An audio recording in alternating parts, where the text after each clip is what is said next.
অনেক দিন পরে দুই বোনে মিলে আবার মাঠে গেলাম, তার কারণ ধানের শীষ আনতে, যেটা মা লক্ষ্মীর সামনে বা মা লক্ষ্মীর আসনে রাখা হয়।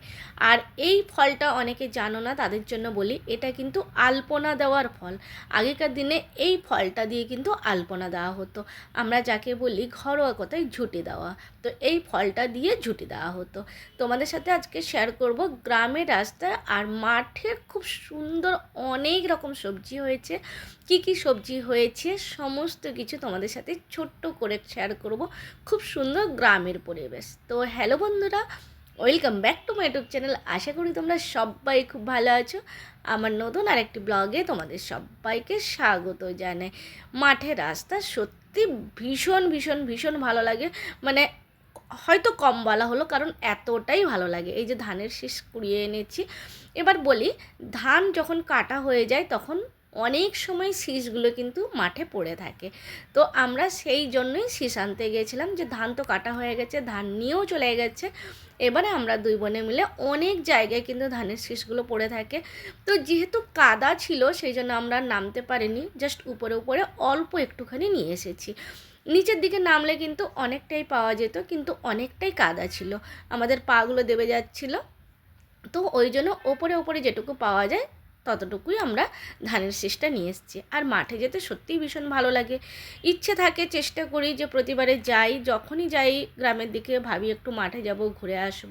আর এখানটায় অনেক কিছু গাছ লাগানো হয়েছে। আর এই সব জায়গায় জানো তো, ছোটোবেলায় প্রচুর আসতাম, অনেক আসতাম, ঘুরতাম, দেখতাম, শাক তুলতে আসতাম। মাঠের নানা রকম, মানে কি বলবো, ভীষণ ভীষণ ভালো লাগে। তো চলো মাঠটা একটু ঘুরে দেখি। মাথার উপরে কলার কাঁদি হয়েছে, এটা হচ্ছে শাক, পুরো শাক হয়েছে, এতটা জায়গা জুড়ে শাক হয়েছে। এই যে মাঠটা শেয়ার করছি, এটা কিন্তু কেউ মানে ব্যবসার জন্য কিন্তু কেউ চাষ করেনি, তার নিজের শখের জন্য চাষ করেছিল।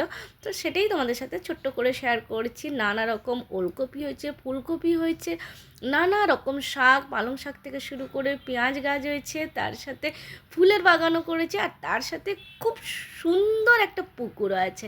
সত্যিকারে মানে মাঠ আর এখানেও গাছ লাগানো একদম তো সমস্ত, এখানে পালং শাক আছে, সমস্ত কিছু তোমাদের সাথে একটু একটু করে শেয়ার করছি। চলো সঙ্গে থেকো।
রাস্তায় আস্তে আস্তে অনেক দিনের পরে এই আলপনা দেওয়ার ফলটা দেখতে পেলাম। ঝুঁটি দেওয়া হয়, এই ফলটা দিয়ে আমরা আলপনা দিতাম ছোটোবেলায়, বা আমরা দেখেছি মা ঠাকুমাদেরকে এই ফলটা দিয়ে আলপনা দিতে।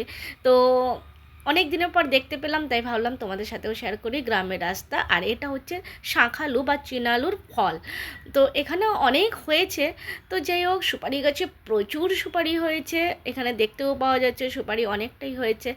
আর মাঠে সত্যি মানে যারা মাঠ প্রেমী হয় না, তাদের সত্যি মাঠটা ভীষণ ভালো লাগে। সে যেমনই হোক, মাঠটা সত্যিই ভালো লাগে। এর ভেতরে বেগুনের গাছ আছে, অনেক বেগুন আছে, পুরো মাঠটা জুড়ে শুধু বেগুন আর বেগুনের গাছ আছে।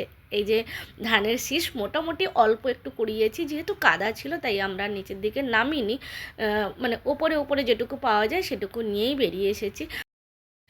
তো এই সব জায়গায় যেহেতু ছোটোবেলায় প্রচুর আসা হতো, সেই জন্য এখন এলে না সেই জিনিসটা বেশ মনে পড়ে। দেখবে অনেক সময় খেয়াল করে, যেসব জায়গায় তোমরা ছোটোবেলায় যেতে, সেসব জায়গায় যখন আবার অনেক দিন পর যাও, তখন কিন্তু মনটা সত্যি অন্যরকম একটা ফিল হয়। মানে আমি জানি না এটা আমার সাথে হয় নাকি তোমাদের সাথে হয়, সত্যি ভালো লাগে ব্যাপারটা। তো যাই হোক, আমরা বেরিয়ে যাচ্ছি। আর রাস্তা তো গ্রামের রাস্তা একদম ফাঁকা। এই পুকুরেও কিন্তু প্রচুর মাছ আছে, এত ডালাপালা আছে না, ওটা দেখেই বোঝা যায় যে প্রচুর মাছ আছে, ওই জন্য এত ডালপালা আছে। আর তার সাথে এখানটায় ফুলকপি লাগিয়েছে, এই মাঠে প্রচুর ফুলকপি হয়েছে। রাস্তা দিয়ে যেতে যেতে যেটুকু চোখে পড়ে। তো যাই হোক, কেমন লাগলো আজকের ব্লগ? যদি ভালো লাগে লাইক কমেন্ট করো। টাটা বাই বাই, সবাই ভালো থেকো।